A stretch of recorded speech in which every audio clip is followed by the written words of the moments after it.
Hello friends, social science study room में आपका स्वागत है। सीटेट के लिए अभी हम हिस्ट्री पढ़ रहे हैं। ये 8th क्लास की हिस्ट्री है, ठीक है। चैप्टर नंबर 6, देसी जनता को सभ्य बनाना, राष्ट्र को शिक्षित करना। अभी तक जो हम पढ़ चुके हैं कि जब अंग्रेजों का शासन भारत में हुआ था, सबसे पहले अंग्रेजों का शासन बंगाल में स्थापित हुआ था।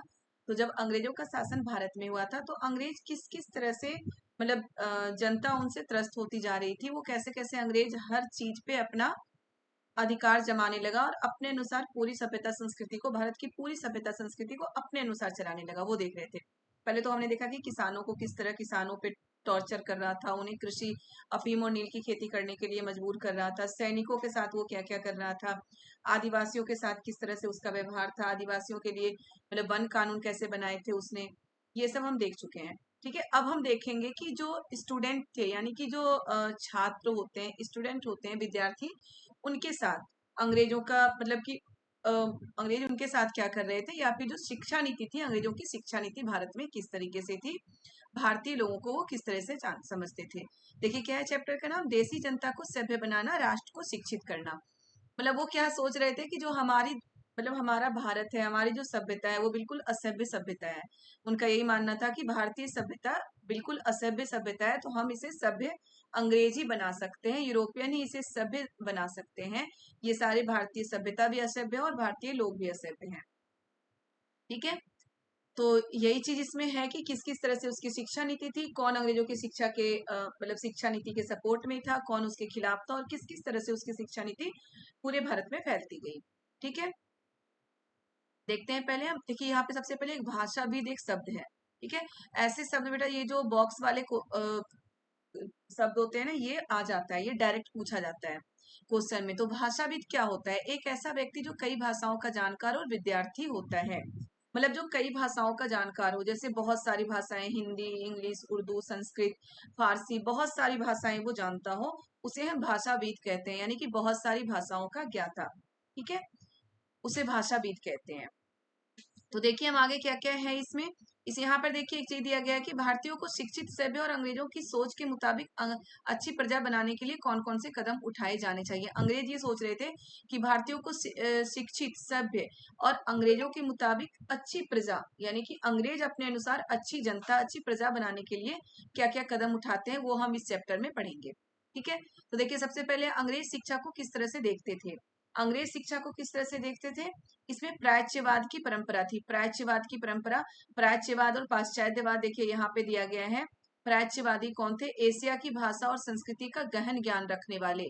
ठीक है, प्राच्यवादी कौन थे, जो एशिया यानी कि जो इंडियन भाषा हो, हिंदी, फारसी, संस्कृत, इनकी भाषा का गहन ज्ञान रखने वाले और इन सभ्यता संस्कृति का सम्मान करने वाले, उन्हें हम प्राच्यवाद कहते थे।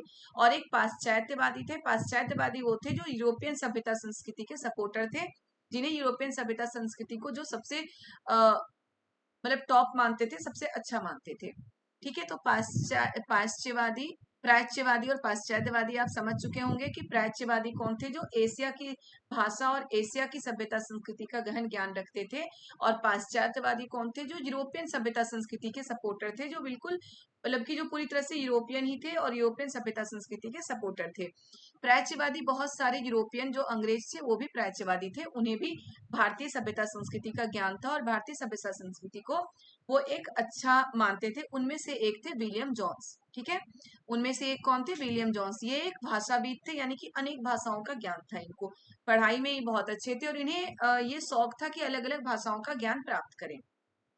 ठीक है, तो ये क्या है, सन 1783 में विलियम जॉन्स नाम के एक सज्जन कलकत्ता आए। उन्हें ईस्ट इंडिया कंपनी द्वारा स्थापित किए गए सुप्रीम कोर्ट में जूनियर जज के पद पर तैयार किया गया। कब आए थे कलकत्ता विलियम जॉन्स, 1783 में।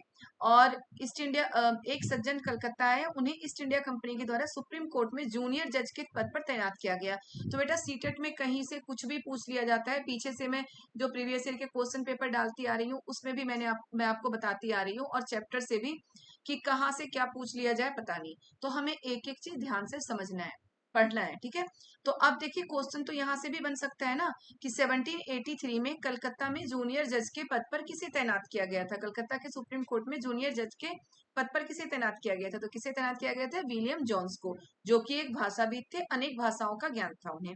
ठीक है। कानून का माहिर होने के साथ साथ जॉन्स एक भाषाविद थे, बता चुकी हूँ। जॉन्स क्या थे? एक भाषाविद थे। उन्होंने ऑक्सफोर्ड में ग्रीक और लैटिन का अध्ययन किया था। वो फ्रेंच और अंग्रेजी जानते थे और अपने दोस्त से अरबी सीखने के अलावा फारसी भी सीख चुके थे। मतलब अनेक भाषाओं का ज्ञान था, फ्रेंच, अंग्रेजी, ग्रीक, लैटिन, अरबी, फारसी, हर तरह की भाषा का ज्ञान था विलियम जॉन्स को। आगे देखिए, इन लोगों के साथ मिलकर जॉन्स ने क्या था? जॉन्स ने पाया कि इस समय कलकत्ता में तैनात बहुत सारे अंग्रेजी अफसर, मतलब कि बहुत सारे जो अंग्रेजी अफसर थे ना, वो देसी भाषा यानी कि भारतीय भाषा में दिलचस्पी रखते थे, सीखना चाहते थे, लेकिन उन्हें या तो टाइम नहीं मिल रहा था और वो सीख नहीं रहे थे। हेनरी टॉमस कोलब्रुक और नेथेलियन हॉल हॉलहेड भी भारतीय भाषाएं सीखकर संस्कृत व फारसी रचनाओं का अंग्रेजी में अनुवाद कर रहे थे और प्राचीन भारतीय विरासत को समझने में प्रयास कर रहे थे। मतलब ये जो प्राचीन भारतीय विरासत थी उसके सपोर्टर थे विलियम जॉन्स, और कौन थे दूसरे? Henry Thomas. याद रखिएगा, विलियम जॉन्स और हेनरी टॉमस जो प्राचीन भारतीय संस्कृति है उसके, मतलब कि उसे वो अच्छा मानते थे, भारतीय संस्कृति को। इन लोगों के साथ मिलकर जॉन्स ने एशियाटिक सोसाइटी ऑफ बंगाल का गठन किया और एशियाटिक रिसर्च नामक शोध पत्रिका का प्रकाशन शुरू किया। इंपॉर्टेंट है बेटा, इसे बिल्कुल नोट डाउन कर लेना है आपको कि एशियाटिक सोसाइटी ऑफ बंगाल का गठन किसने किया था? विलियम जॉन्स ने। एशियाटिक रिसर्च नामक शोध पत्रिका का प्रकाशन किसने किया था? तो विलियम जॉन्स ने। ठीक है, ये दोनों ही किसने किया था? विलियम जॉन्स ने। आपको याद कर लेना है। जॉन्स और कोलब्रुक भारत के प्रति एक खास तरह का रवैया रखते थे। जॉन्स और कोलब्रुक जो थे, टॉमस कोलब्रुक, ये भारत के प्रति एक खास तरह का, मतलब अच्छा रवैया रखते थे। वो भारत और पश्चिम दोनों की प्राचीन संस्कृतियों के प्रति गहरा आदर भाव रखते थे। यानी कि जो उनकी खुद की संस्कृति थी, यानी कि जो पश्चिमी संस्कृति थी और भारत की जो प्राचीन संस्कृति थी, दोनों के प्रति वो आदर का भाव रखते थे, विलियम जॉन्स और कोलब्रुक। तो यहाँ से भी क्वेश्चन बन सकता है कि भारतीय सभ्यता संस्कृति, मतलब पश्चिमी सभ्यता संस्कृति के साथ भारत की प्राचीन सभ्यता संस्कृति के लिए भी आदर का भाव कौन रखता था? कौन सा ऐसा अंग्रेज अफसर था जो आदर का भाव रखता था? तो जॉन्स और कोलब्रुक, विलियम जॉन्स और कोलब्रुक। ठीक है, क्लियर है। अब आगे देखिए क्या है। जॉन्स और कोलब्रुक दोनों ही प्राचीन ग्रंथों को ढूंढने, उनकी व्याख्या करने, अनुवाद करने और ज्यादा से ज्यादा लोगों तक अपने नतीजे पहुंचाने में जुटे थे। वो क्या कर रहे थे? भारतीय प्राचीन ग्रंथों को ढूंढ रहे थे, उसका अनुवाद इंग्लिश में कर रहे थे और ज्यादा से ज्यादा लोगों तक वो ग्रंथ पहुंचा रहे थे, यानी कि अपने यूरोपियन लोगों को, ताकि बहुत सारे यूरोपियन लोग उस समय थे जिन्हें इंटरेस्ट था भारतीय प्राचीन संस्कृतियों के बारे में जानकारी प्राप्त करने की, क्योंकि अगर वो भारत में रह रहे हैं तो यहाँ की संस्कृतियों के बारे में वो जानना चाह रहे थे। तो उन्हें उनके लिए वो अनुवाद कर रहे थे इंग्लिश में भारतीय सभ्यता संस्कृति के ग्रंथों का, और फिर उन तक वो पहुंचा रहे थे। इन प्रयासों और विचारों से प्रभावित होकर कंपनी के बहुत सारे अधिकारियों ने दलील दी कि अंग्रेजों को पश्चिमी ज्ञान के बजाय भारतीय ज्ञान को ही प्रोत्साहन देना चाहिए। अब क्या हुआ? जब भारतीय सभ्यता संस्कृति के बारे में सभी को ज्ञान हो गया, क्योंकि बहुत सारे अंग्रेज थे जिन्हें फारसी नहीं आता था, हिंदी संस्कृत नहीं आता था, लेकिन विलियम जॉन्स और कोलब्रुक को वो सीख चुके थे। तो वो दोनों क्या करते थे? उसका इंग्लिश में अनुवाद करते थे और फिर उन लोगों तक ये अपने नतीजे पहुंचाने में जुट गए, उन लोगों तक पहुंचाते थे। तो जब वो भारतीय प्राचीन सभ्यता संस्कृति के बारे में पढ़ने लगे तो उन्हें ऐसा लगा कि भारतीयों को अंग्रेजों के मतलब दलील दिया कि अंग्रेजों को पश्चिमी ज्ञान के बजाय भारतीय ज्ञान को ही प्रोत्साहन देना चाहिए। यानी कि भारत में जो पश्चिमी ज्ञान को प्रोत्साहन दे रहे हैं अंग्रेज, उसके बदले उन्हें भारतीय ज्ञान को प्रोत्साहन देना चाहिए, क्योंकि भारतीय जो संस्कृति है वो भी बहुत विस्तृत संस्कृति है और बहुत ही अच्छी संस्कृति है, तो उसका ज्ञान उन्हें भारतीयों को मिलना चाहिए। अब देखिए यहाँ पे कुछ शब्द हैं जिन्हें हमें बहुत अच्छे से समझना है। इससे क्या है? पहला, प्राच्यवादी, जो मैं आपको बता चुकी हूँ। प्राच्यवादी क्या होता है? एशिया की भाषा और संस्कृति का गहन ज्ञान रखने वाला। साथ ही आप पाश्चात्यवादी भी याद कर लेंगे कि पाश्चात्यवादी क्या होता है? पाश्चात्यवादी होता है यूरोपियन सभ्यता संस्कृति का सम्मान करने वाला, जिन्हें सिर्फ यूरोपियन भाषा का ज्ञान हो। मुंशी, ऐसा व्यक्ति जो फारसी पढ़ना, लिखना और पढ़ाना जानता हो। ठीक है, अगर हम फारसी सीखना चाह रहे हैं तो किसके पास जाएंगे? मुंशी के पास। ठीक है, तो अगर हम फारसी सीखना चाह रहे हैं तो मुंशी के पास जाएंगे। इससे आपको याद हो जाएगा कि मुंशी क्या है? ऐसा व्यक्ति जो फारसी पढ़ना, लिखना और पढ़ाना जानता हो। ठीक है, वर्नाकुलर क्या है? यह शब्द आमतौर पर मानक भाषा से अलग किसी स्थानीय भाषा या बोली के लिए इस्तेमाल किया जाता था। भारत जैसे औपनिवेशिक देशों में अंग्रेज रोजमर्रा इस्तेमाल की स्थानीय भाषाओं और साम्राज्यवादी शासकों की भाषा अंग्रेजी के बीच फर्क को चिन्हित करने के लिए इस शब्द का इस्तेमाल करते थे। वर्नाकुलर का देखिए यहाँ पे दिया गया है, विद्वानों ने विभिन्न भारतीय भाषाओं सीख सीखना चाहते थे, जिन्हें वो कई बार केवल बोलियां समझते और वर्नाकुलर का नाम देते थे। विद्वान क्या होते थे? भारतीय भाषाओं को, जो अंग्रेज थे वो भारतीय भाषाओं को क्या कहते थे? वो बस बोलियां समझते थे और उन्हें क्या कहते थे? वर्नाकुलर का नाम दे रहे थे। याद रखिएगा, भारतीय भाषाओं को वर्नाकुलर का नाम दे रहे थे वो। मदरसा, सीखने के स्थान को अरबी भाषा में मदरसा कहा जाता है, या किसी भी तरह का स्कूल या कॉलेज हो सकता है। ठीक है, सीखने के स्थान को जहाँ पे हम सीखने जाते हैं, जैसे गुरुकुल होता है वैसे ही मदरसा होता है कि जहाँ पे अरबी भाषा में सीखने के स्थान को मदरसा कहा जाता है। क्लियर है? ये आपको याद कर लेना अच्छे से, इससे क्वेश्चन बेटा आते हैं। हमेशा ही बोलते हैं ये ब्लॉक्स वाले जो टॉपिक है, जो भी पॉइंट है, इससे क्वेश्चन आता है। अब चलिए यहाँ देखते हैं। इस बात को ध्यान रखते हुए अब क्या था, यहाँ पे हम ऊपर देख चुके थे कि बहुत सारे लोग क्या चाह रहे थे कि भारतीयों को भारतीय संस्कृति के बारे में शिक्षा मिले, बजाय कि पश्चिमी ज्ञान के। देसी जनता का क्या था, इन अफसरों की राय में केवल तभी अंग्रेज देसी जनता का दिल जीत सकते थे, केवल तभी अजनबी शासक अपनी प्रजा के आदर की उम्मीद कर सकते थे। यानी कि केवल तभी जो अंग्रेज हैं, अगर भारतीयों को उनकी संस्कृति का ज्ञान दिया जाए तभी अंग्रेज देसी जनता का दिल जीत सकते हैं, इसलिए उन्हें भारतीय संस्कृति का ज्ञान दिया जाए। इस बात को ध्यान में रखते हुए 1781 में अरबी फारसी इस्लामिक कानून के अध्ययन को बढ़ावा देने के लिए कलकत्ता में मदरसा खोला गया। याद रखिएगा, कलकत्ता में मदरसा कब खोला गया था? 1781 में। ठीक है, 1791 में बनारस में हिंदू कॉलेज की स्थापना की गई ताकि वहां प्राचीन संस्कृत ग्रंथों की शिक्षा दी जा सके और देश का शासन चलाने में मदद मिल सके। 1791 में क्या हुआ? बनारस में हिंदू कॉलेज की स्थापना की गई। तो ये सब आपको याद कर लेना है, नोट कर लेना है। अब क्वेश्चन देखिए, इसको थोड़ा सा घुमा के अगर पूछना चाहे तो क्या पूछ लेगा? इसमें ये पूछ सकता है कि 1791 में, या फिर डेट छोड़ दो, ये पूछ सकता है कि बनारस में हिंदू कॉलेज की स्थापना क्यों की गई थी? अंग्रेजों ने क्यों बनारस में हिंदू कॉलेज की स्थापना करवाई थी? तो क्यों करवाई थी? ताकि हिंदुओं को भी, मतलब कि जो ये पूछा जा सकता है कि बनारस में हिंदू कॉलेज और कलकत्ता में मदरसा की स्थापना क्यों करवाई गई थी? तो क्यों करवाई गई थी? ताकि भारतीयों को उनकी सभ्यता संस्कृति का ज्ञान दिया जाए, ताकि जो अंग्रेज हैं उन्हें भारतीय प्रजा से आदर आदर और सम्मान मिल सके, और वो देसी जनता का, मतलब कि दिल जीत सके वो भारत की जनता का। ठीक है, तो ऐसे घुमा के क्वेश्चन पूछ लिया जा सकता है। और इसके ऑप्शन में बहुत सारी चीजें आ सकती हैं कि लोगों को ज्ञान देने के लिए, लोगों के प्रेशर के कारण, बहुत सारे ऑप्शन आ सकते हैं। लेकिन इसका सही जवाब क्या होगा? देसी जनता का दिल जीतने के लिए और इसका आदर और सम्मान प्राप्त करने के लिए। ठीक है, अब देखिए क्या है, पूरब की जघन्य गलतियां। पूरब यानी कि जो यूरोप था, उसकी जघन्य गलतियां क्या थी? 19वीं सदी की शुरुआत से ही बहुत सारे अंग्रेज अफसर शिक्षा के प्राच्यवादी दृष्टिकोण की आलोचना करने लगे थे। अब यहाँ तक तो ये था कि ये सारे जो लोग थे वो चाहते थे कि भारतीय सभ्यता संस्कृति को प्रोत्साहन मिले, भारत में भारतीय सभ्यता संस्कृति को बढ़ावा दिया जाए, ना कि यूरोपीय सभ्यता को।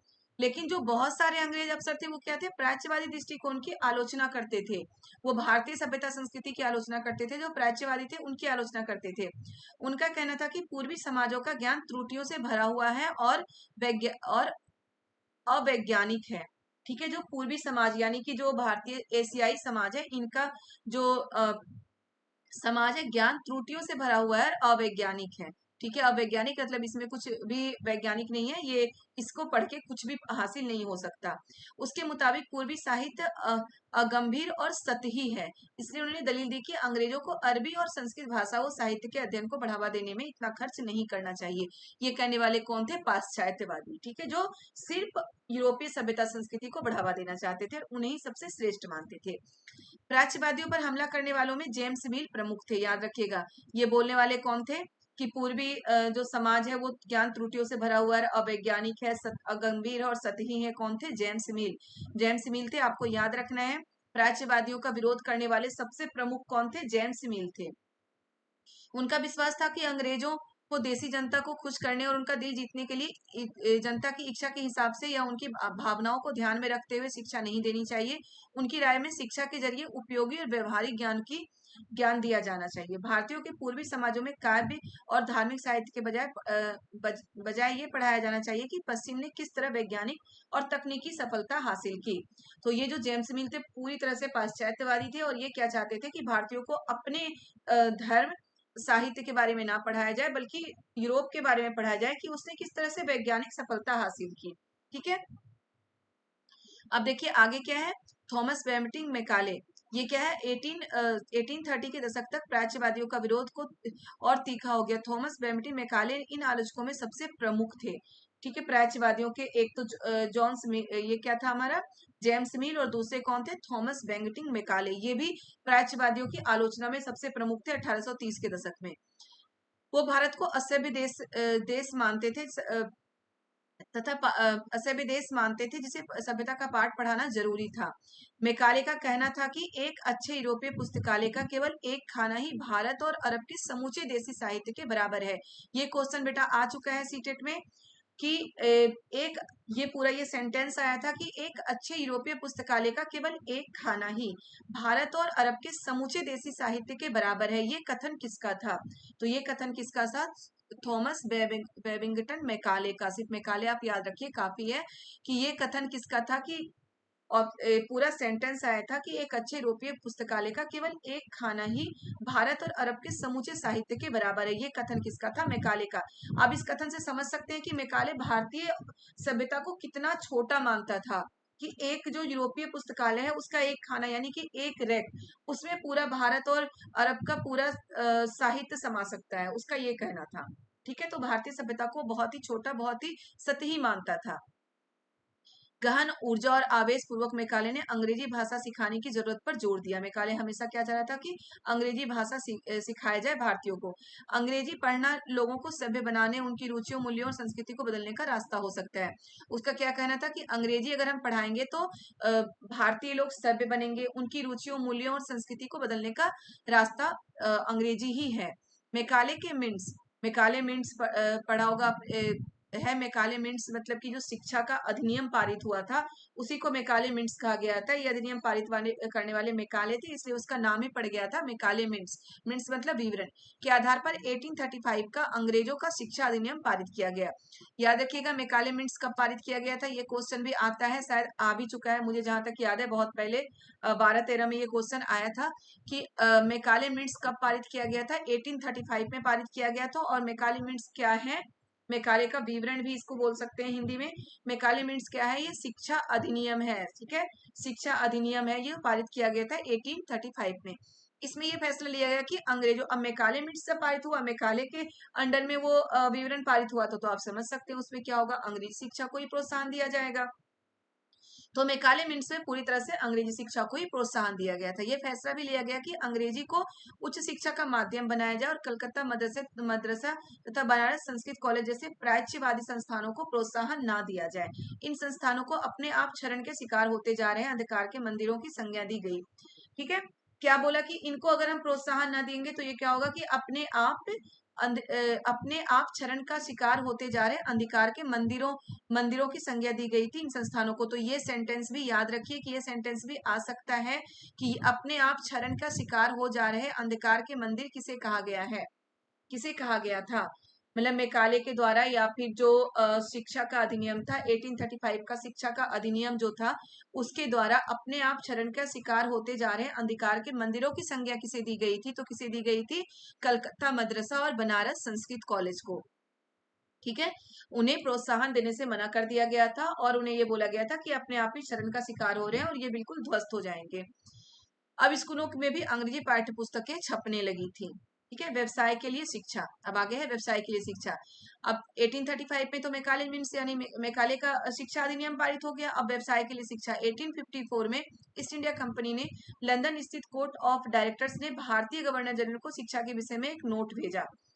कंपनी के नियंत्रक मंडल के अध्यक्ष चार्ल्स वुड के नाम से जारी किए गए इस संदेश को वुड नीति पत्र, वुड डिस्पैच के नाम से जाना जाता है। यह वुड डिस्पैच इस दस्तावेज में भारत में लागू की जाने वाली शिक्षा नीति की रूपरेखा स्पष्ट रूप से एक बार फिर दोहराया गया। सबसे पहले तो मैकाले मिंट्स जो 1835 में, दूसरी बार जो शिक्षा नीति थी कब हुआ है, 1854 में, जिसे क्या बोला गया है, वुड डिस्पैच या वुड का नीति पत्र बोला गया है। याद रखिएगा, पहले जो शिक्षा नीति थी वो मैकाले मिंट्स 1835, दूसरी शिक्षा नीति 1854, जिसे पहले शिक्षा नीति मैकाले मिंट्स थी जो मैकाले के द्वारा जारी किया गया था, दूसरी शिक्षा नीति वुड डिस्पैच था, तो वुड डिस्पैच देखिए क्या है इसमें, कंपनी के नियंत्रक मतलब अध्यक्ष चार्ल्स वुड, अध्यक्ष उसका कौन था, चार्ल्स वुड के नाम से जारी किया गया। इस संदेश को वुड डिस्पैच कहा गया था, तो कि ये चार्ल्स वुड ने जारी करे थे। ठीक है, इसमें फिर से रूपरेखा मतलब शिक्षा की नई रूपरेखा स्पष्ट करते हुए दोहराया गया कि प्राच्यवादी ज्ञान के स्थान पर यूरोपीय शिक्षा को अपनाने के कितने व्यवहारिक लाभ होते हैं। फिर से वही चीज दोहराया गया। यदि उन्हें यूरोपीय जीवन शैली के अवगत कराया गया तो उनकी रुचियों और आकांक्षाओं में भी बदलाव आएगा और ब्रिटिश वस्तुओं की मांगे, अब ये मैं पहले ही बता चुकी हूँ, अंग्रेज भारत में जो भी कर रहे थे भारतीयों के लिए नहीं कर रहे थे, वो अपने फायदे के लिए कर रहे थे। अब उन्हें क्या लग रहा था कि अगर हम यूरोपीय शिक्षा भारतीयों को देंगे तो क्या होगा कि उन्हें यूरोपीय जीवन शैली से अवगत कराया गया तो उनकी रुचियों और आकांक्षाओं में भी बदलाव आएगा और ब्रिटिश वस्तुओं की मांग पैदा होगी। यानी कि ब्रिटिश जो कपड़े आ रहे हैं, जो अंग्रेजी वाले मतलब अंग्रेजों के जो उस टाइप के कपड़े होते थे या जो भी जो वहां पे बन के भारत आता था, उनकी मांग पैदा होगी, क्योंकि वो जब अंग्रेजी पढ़ेंगे तो वो भी उनके तरह मॉडर्न होते जाएंगे और फिर उन चीजों की मांग होगी, और क्योंकि तब यहाँ के लोग यूरोप में बनी चीजों को अपनाना और खरीदना शुरू कर देंगे। वुड के नीति पत्र में यह तर्क भी दिया गया कि यूरोपीय शिक्षा से भारतीयों के नैतिक चरित्र का उत्थान होगा। अब ये चीज देखिए, ये भी है कि क्यों पढ़ाया जा रहा था, जो शिक्षा नीति में अंग्रेजी शिक्षा को प्रोत्साहन क्यों दिया गया था, तो क्यों दिया जा रहा था कि यूरोपीय जीवन शैली के अवगत कराया गया ताकि रुचि और आकांक्षाओं में बदलाव आएगा और ब्रिटिश वस्तुओं की मांग पैदा होगी, क्योंकि तब यहाँ के लोग यूरोपीय चीजों को अपनाना और खरीदना शुरू कर देंगे। ठीक है, दूसरा है वुड के नीति पत्र में यह तर्क भी दिया गया कि यूरोपीय शिक्षा से भारतीयों के नैतिक चरित्र का उत्थान होगा। अब ये भी आ सकता है, ये सेंटेंस भी आ सकता है कि यूरोपीय शिक्षा से भारतीयों की नैतिक चरित्र का उत्थान होगा। ये तर्क कहाँ दिया गया था, तो कहाँ दिया गया था, वुड के नीति पत्र में दिया गया था ये तर्क।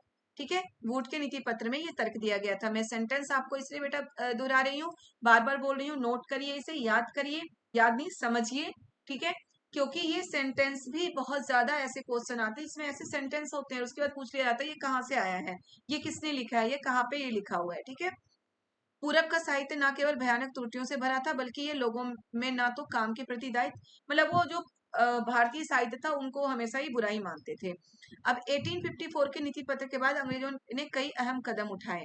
सरकारी शिक्षा विभागों का गठन किया ताकि शिक्षा संबंधी सभी मामलों पर सरकार का नियंत्रण स्थापित हो सके। विश्वविद्यालय शिक्षा की व्यवस्था विकसित करने के लिए भी कदम उठाए गए। 1857 में जब मेरठ और दिल्ली में सिपाही, ये तो मैं पिछले चैप्टर में पढ़ा चुकी हूँ कि 1857 में मेरठ में सिपाही विद्रोह जब फैला था, तो उससे पहले क्या हुआ था, विश्वविद्यालय शिक्षा को ज्यादा विकसित करने के लिए कदम उठाए गए थे। अब चलिए आगे देखते हैं हम। अब क्या है, स्थानीय पाठशालाओं का क्या हुआ, तो पहले भारत की जो पाठशालाएं थी इसके बारे में पहले बता देती हूँ। भारत में पाठशालाएं थी वो बहुत ही फ्लेक्सिबल होती थी। पाठशालाएं क्या थी कि उसके लिए कोई स्कूल नहीं होता था, कोई देखिए यहाँ पे जो पॉइंट है इसे मैंने अंडरलाइन कर दिया। एडम ने पाया कि बंगाल और बिहार में 1 लाख से ज्यादा पाठशालाएं थी। पाठशालाएं क्या होती है, उसमें कोई कमरे वाला स्कूल नहीं होता, वो कहीं भी किसी पेड़ के नीचे गुरु होते थे, वहां टीचर नहीं होते थे, गुरु होते थे, वो पेड़ के नीचे कहीं पढ़ा रहे होते थे। मंदिरों के जो आंगन होता है मंदिरों का, वहां पढ़ाते थे। कहीं भी जो खुला स्थान है वहां बैठ के वो बच्चों को पढ़ाते थे। ठीक है, देखिए पाठशालाएं स्वयं गुरु द्वारा ही प्रारंभ की गई थी। शिक्षा का तरीका काफी लचीला था। पाठशालाएं किसके द्वारा प्रारंभ की गई थी, गुरु के द्वारा प्रारंभ की गई थी। शिक्षा का तरीका काफी लचीला था, उसमें क्या था कि जो स्कूल थे वो लोगों के जरूरत के हिसाब से चलते थे। जब कृषि का टाइम होता था तो क्या होता था, गरीब लोग अपने बच्चों को भी कृषि में इन्वॉल्व करते थे, तो उस समय स्कूल बंद हो जाता था। और जब फसल कट जाए, जो कृषि का टाइम खत्म होता था तो फिर से स्कूल खुल जाता था। फीस भी निश्चित नहीं थी उनकी, फीस भी निश्चित नहीं होती थी। जो अमीर लोग होते थे उनसे ज्यादा फीस ली जाती थी, गरीब लोगों से कम फीस ली जाती थी। कोई छपी हुई पुस्तकें नहीं होती थी। इसमें पॉइंट में सारे हाईलाइट कर चुकी हूँ, उसके पॉइंट आप जरूर नोट कर लीजिएगा। पाठशालाओं में कोई छपी हुई पुस्तकें नहीं होती थी, मतलब मौखिक रूप से पढ़ाया जाता था। बेंच और कुर्सियां नहीं होती थी, बच्चे नीचे, यहाँ पे दिख रहा है आपको, बच्चे नीचे बैठे हुए हैं। बच्चे, बेंच और कुर्सियां नहीं होती थी, ब्लैक बोर्ड भी नहीं होता था। ब्लैक बेंच और कुर्सियां नहीं होती थी, ब्लैक बोर्ड नहीं होता था, बच्चे नीचे बैठ के पढ़ते थे। सालाना इम्तिहान और नियमित समय सारणी जैसी कोई व्यवस्था नहीं थी। मतलब कोई एग्जाम नहीं होता था कि एनुअल एग्जाम हो रहा है, ऐसा कोई एग्जाम नहीं होता था। नियमित समय सारणी मतलब कि कोई टाइम टेबल नहीं था कि अभी हिंदी की क्लास लगेगी, अभी संस्कृत की लगेगी, अभी फारसी की लगेगी, ऐसा कोई भी टाइम टेबल नहीं था। बच्चों की फीस उनके माँ बाप की आमदनी से तय होता था। ठीक है, तो ये सारे पॉइंट आप नोट कर लीजिएगा कि पाठशालाओं की क्या विशेषता थी। कुछ भी आ सकता है, मैं आपको हमेशा बोलती हूँ कि एक एक लाइन हमें एनसीईआरटी की बुक से पढ़ना जरूरी है, क्योंकि कुछ भी कहीं से भी आ सकता है।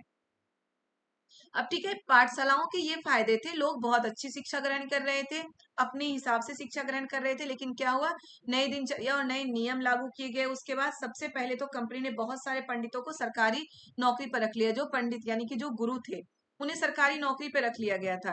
इनमें से प्रत्येक पंडित को 4-5 स्कूलों की देख रेख का जिम्मा सौंपा जाता था। जैसे आजकल डीडीओ होते हैं, डीडी होते हैं ना, जो कई स्कूलों का जिम्मा लेते हैं, वो राउंड लगाते हैं, स्कूलों की देख रेख करते हैं, वही जिम्मा किन्हें सौंप दिया गया था, पंडितों को।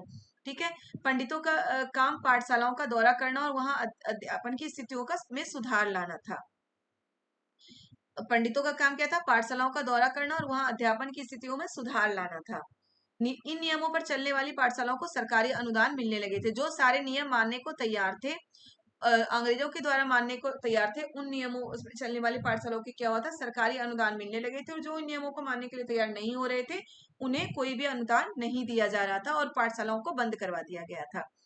अब देखिए राष्ट्रीय शिक्षा की कार्यसूची क्या क्या थी। राष्ट्रीय शिक्षा की कार्यसूची, परंतु बहुत सारे क्या देखिए, स्कूल कॉलेज विश्वविद्यालय खोले तथा शिक्षा पर ज्यादा पैसा खर्च करें। अब क्या बहुत सारे भारतीय पश्चिमी शिक्षा के विरुद्ध थे। बहुत सारे लोग भारत में क्या थे, पश्चिमी शिक्षा के विरुद्ध थे। उसमें महात्मा गांधी और रविंद्रनाथ टैगोर सबसे प्रमुख थे, जो पश्चिमी शिक्षा के विरुद्ध थे। अंग्रेजी शिक्षा ने हमें गुलाम बना दिया, ये सेंटेंस, अंग्रेजी शिक्षा ने हमें गुलाम बना दिया, किसने कहा है, महात्मा गांधी ने कहा है कि अंग्रेजी शिक्षा ने हमें गुलाम बना दिया है। देखिए महात्मा गांधी का कहना था कि औपनिवेशिक शिक्षा ने भारतीयों के मस्तिष्क में हीनता का बोध पैदा कर दिया। क्या होता था, अभी भी जिन्हें इंग्लिश नहीं आती, उन्हें एक, अगर हम वैसे लोगों के बीच चले जाए जहां पे सभी इंग्लिश में बोल रहे हैं, तो अपने आप में एक हीनता की भाव पैदा होती है कि हम तो इनसे, ये तो इतने मॉडर्न है, हम तो ऐसे हैं, हमें इंग्लिश नहीं आती होता है। तो अब उस समय भी यही हो रहा था कि भारतीय, महात्मा गांधी का क्या कहना था कि जो औपनिवेशिक शिक्षा ने भारतीयों के मस्तिष्क में हीनता का बोध पैदा कर दिया। अगर किसी को बार बार बोला जाए कि तुम्हें तो ये आता ही नहीं है, तुम तो गवार हो, तुम तो ऐसे हो, तो अपने आप ही हमारे अंदर हीनता का बोध पैदा हो जाता है कि हमें तो सच में नहीं आता, हम तो बिल्कुल ये कर ही नहीं सकते। तो गांधी जी का ये कहना था कि भारतीय शिक्षा ने, अंग्रेजी शिक्षा ने हमें गुलाम बना दिया है और भारतीयों के मस्तिष्क में हीनता का बोध पैदा कर दिया। सेंटेंस आप याद रखिएगा किसका क्या कहना था। राष्ट्रीय आंदोलन के दौरान उन्होंने विद्यार्थियों से आह्वान किया कि वे शिक्षा संस्थानों को छोड़ दें और अंग्रेजों को बताएं कि वे गुलाम बने रहने के लिए तैयार नहीं है। ये कौन से राष्ट्रीय आंदोलन में कहा गया था कि वो शिक्षा संस्थानों को, सरकारी शिक्षा संस्थानों को छोड़ दे, असहयोग आंदोलन में, याद रखिएगा। असहयोग आंदोलन मैं पढ़ा चुकी हूँ आपको, शायद, या आगे पढ़ाऊंगी। असहयोग नहीं, आगे पढ़ाऊंगी। असहयोग आंदोलन क्या होता था, असहयोग का मतलब होता है सहयोग नहीं करना। ठीक है, गांधी जी का क्या कहना था कि अगर अंग्रेज हमारे देश में 200 साल से राज्य शासन कर रहे हैं, तो हमारे सहयोग के कारण शासन कर रहे हैं, क्योंकि कोई बाहरी व्यक्ति हमारे घर में आके नहीं रह सकता। अगर वो रह रहा है तो हमारे किसी भी फैमिली मेंबर का सहयोग उसे मिल रहा है, तभी वो हमारे घर में आके रह पाएगा। अंग्रेज भी बाहरी हैं, वो भी हमारे घर में आके रह रहे हैं, हमारे देश में आके रह रहे हैं और पूरे देश पर 200 साल से शासन कर रहे हैं। तो क्यों कर रहे हैं, हमारे सहयोग के कारण। अगर हम उसका सहयोग करना बंद कर देंगे तो उन्हें हारकर हमारे देश से जाना पड़ेगा। और यही था असहयोग आंदोलन, जिसपे विदेशी कपड़ों की होली जलाई गई थी, सरकारी स्कूल कॉलेज का बहिष्कार किया गया था, सरकारी नौकरियों का बहिष्कार किया गया था, मिशनरियों का बहिष्कार किया गया था। ठीक है, तो गांधी जी इसके लिए लोगों को प्रोत्साहित कर रहे थे। महात्मा गांधी की दृढ़ मान्यता थी कि शिक्षा केवल भारतीय भाषा में ही देनी चाहिए। महात्मा गांधी की क्या दृढ़ मान्यता क्या थी, कि शिक्षा केवल भारतीय भाषा में ही होनी चाहिए। ठीक है, ये तो महात्मा गांधी का थी कि वो पाश्चात्य सभ्यता के बिल्कुल विरोधी थे और बिल्कुल भारतीय भाषा में वो शिक्षा चाहते थे। अब हम देखते हैं रविन्द्रनाथ टैगोर। रविन्द्रनाथ टैगोर ने शांति निकेतन की स्थापना की थी। ये क्वेश्चन भी आ चुका है कि शांति निकेतन की स्थापना किसने की थी, रविन्द्रनाथ टैगोर ने की थी। रविन्द्रनाथ टैगोर ने ये संस्था 1901 में शुरू की थी। याद रखिएगा, शांति निकेतन की स्थापना कब हुई थी, 1901 में हुई थी, कलकत्ता के पास हुई थी, कलकत्ता से कुछ किलोमीटर दूर में। ठीक है, रविन्द्रनाथ टैगोर ने शांति निकेतन की स्थापना की 1901 में, कलकत्ता से कुछ किलोमीटर दूर। टैगोर को लगता था कि बचपन का समय अपने आप सीखने का समय है। ठीक है, उनका क्या कहना था कि बचपन का जो समय है अपने आप सीखने का समय है। टैगोर को क्या हुआ था कि बचपन से ही स्कूलों से नफरत हो गई थी उन्हें, वो स्कूल में जाके पढ़ना नहीं चाहते थे, वो बंद होके पढ़ना नहीं चाहते थे, वो खुले, मतलब टैगोर का कहना था कि प्रकृति की गोद में हमें पढ़ना है, यानी कि खुले में। यहाँ पे देख रहे हैं चारों तरफ पेड़ पौधे ऐसे दिख रहे हैं ना, तो वही था उनका कि हम प्रकृति की गोद में पढ़े, ऐसे जहाँ पे प्राकृतिक माहौल हो, प्राकृतिक वातावरण हो, वैसे जगह पे हमें शिक्षा लेनी चाहिए। टैगोर का मानना था कि सृजनात्मक शिक्षा को केवल प्राकृतिक परिवेश में ही प्रोत्साहित किया जा सकता है। ये सेंटेंस भी याद रखिएगा कि सृजनात्मक शिक्षा को केवल प्राकृतिक परिवेश में ही प्रोत्साहित किया जाता है। ये किसकी मान्यता थी? तो ये रविन्द्रनाथ टैगोर की मान्यता थी। इसीलिए उन्होंने कलकत्ता से 100 किलोमीटर दूर एक ग्रामीण परिवेश में अपना स्कूल खोलने का फैसला किया, जिसे क्या बोलते हैं? शांति निकेतन। ये कहाँ पर था? कलकत्ता से 100 किलोमीटर दूर। गांधी जी पश्चिमी सभ्यता और मिशनरी व प्रौद्योगिकी की उपासना के कट्टर आलोचक थे। पहले बता चुकी हूँ कि वो मतलब कि जो पश्चिमी सभ्यता और जो भी उनका था प्रौद्योगिकी के कट्टर आलोचक थे। लेकिन वही टैगोर आधुनिक पश्चिमी सभ्यता और भारतीय परंपरा के श्रेष्ठ तत्वों का सम्मिश्रण चाहते थे। टैगोर क्या चाहते थे कि जो आधुनिक पश्चिमी सभ्यता है, जो हमारे सीखने लायक है, और भारतीय परंपरा, दोनों का श्रेष्ठ, दोनों में जो अच्छी चीजें हैं वो हमें सीखना चाहिए, उनका मिश्रण वो चाहते थे टैगोर। उन्होंने शांति निकेतन में कला, संगीत, नृत्य के साथ साथ विज्ञान और प्रौद्योगिकी की शिक्षा पर भी जोर दिया था। बिल्कुल, ये सारे सेंटेंस आप अच्छे से याद रखिएगा कि किस किस चीजों पर उन्होंने जोर दिया था।